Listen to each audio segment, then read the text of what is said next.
Bonjour à toutes et tous. Le secteur du prêt-à-porter subit de plein fouet la crise économique liée à la Covid. Quelles sont les mesures sanitaires mises en place pour favoriser le retour du shopping? Christine Trottignon de la Chambre de commerce des Hauts-de-France répond à toutes vos questions et je l'appelle maintenant. Bonjour Christine Trottignon, merci d'être avec nous. Qu'est-ce qu'on peut dire du secteur du prêt-à-porter aujourd'hui?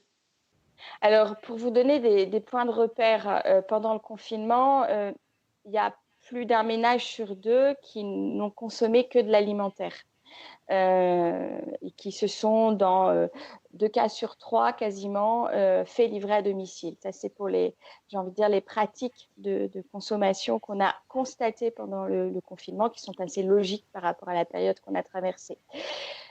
Parmi ceux qui ont consommé autre chose, les clients qui ont consommé autre chose que de l'alimentaire, seulement 17 ont acheté, des vêtements, ou des accessoires, donc c'est peu. Les commerces en tout cas qui sont sur, de la qualité s'en tirent mieux que les autres, ceux qui utilisent également, la vente en ligne, les outils numériques, s'en tirent également mieux que les autres.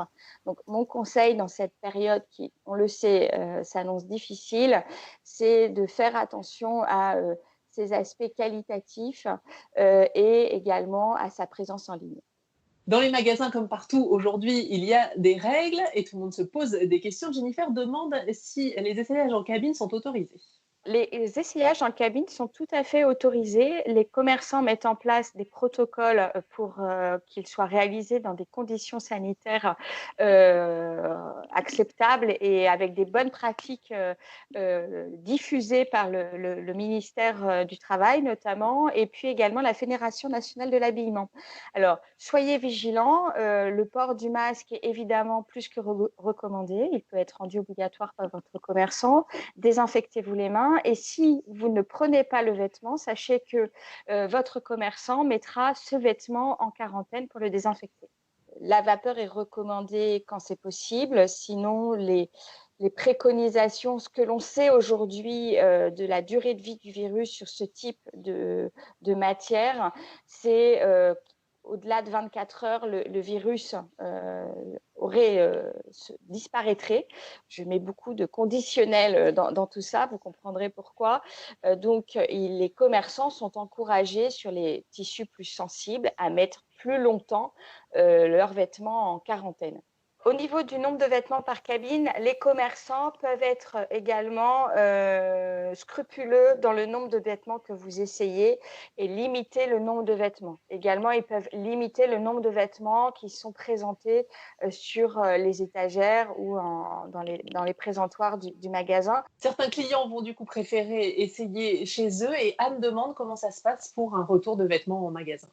L'essayage chez soi pour un retour de vêtements en magasin est en réalité déconseillé, puisque, on ne sait pas, vraiment, si, on sait encore moins si le vêtement, sera, infecté ou pas et le commerçant, ne maîtrise beaucoup moins, la chaîne, de désinfection, on va dire. Dans tous les cas, si le commerçant le rend possible, vous essayez chez vous. Si ça ne convient pas, vous rapportez en magasin. Il y a une zone, le commerçant est censé s'être organisé pour réceptionner ces vêtements essayés et retournés, rendus. Apportez-le dans un sac que vous laisserez. Tout ça, encore une fois, pour limiter les zones de contact. Et de toute façon, de la même façon, le commerçant mettra votre vêtement, entre guillemets, en quarantaine. Ahmed est un petit commerçant textile de Valenciennes. Il demande s'il doit rendre le port du masque obligatoire dans son magasin. Le port du masque est en fait obligatoire pour les salariés qui ne pourraient pas respecter les règles de distanciation physique. Quand on a ce type de métier, il est effectivement parfois délicat de respecter le fameux mètre réglementaire. Donc ça, c'est un premier point. Le deuxième point vis-à-vis de ses clients, certains commerçants l'imposent comme obligatoire, comme le commerçant doit également imposer le respect des fameux 4 mètres carrés par personne en boutique. Donc, ce qui est privilégié, c'est d'organiser un sens de circulation, c'est de limiter le nombre de personnes à l'intérieur de la boutique et pour beaucoup, effectivement, les commerçants imposent le port du masque. Vanessa a du mal à gérer ses stocks en ce moment, puis avec les soldes qui arrivent tardivement, elle ne sait pas comment faire. Alors effectivement, la question des stocks est un casse-tête pour beaucoup de commerçants qui ont peu vendu, ces derniers mois.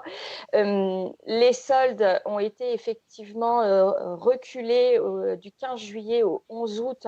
Si les commerçants ont besoin d'y voir clair, de se faire aider sur la gestion de leur stock, leur relation avec les clients, la CCI est également là pour ça, pour voir comment faire au mieux en fonction de leur situation, de trésorerie, de stock, d'arrivage aussi des collections, à venir.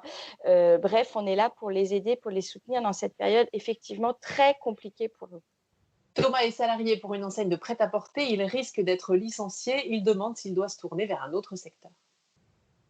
Alors, le secteur du textile et de l'habillement était déjà en grande difficulté, il faut quand même le dire. Un conseil, effectivement, si je puis me permettre, c'est de regarder, vraiment autour de soi dans cette période où nous sommes nombreux à avoir peu de repères. Mais effectivement, c'est un secteur qui risque d'être très impacté. Merci beaucoup Christine Trottignon, bonne journée. Demain, nous parlerons de la télémédecine. Vous verrez que les téléconsultations ont beaucoup augmenté pendant le confinement. Excellente journée. Tout de suite, votre journal régional.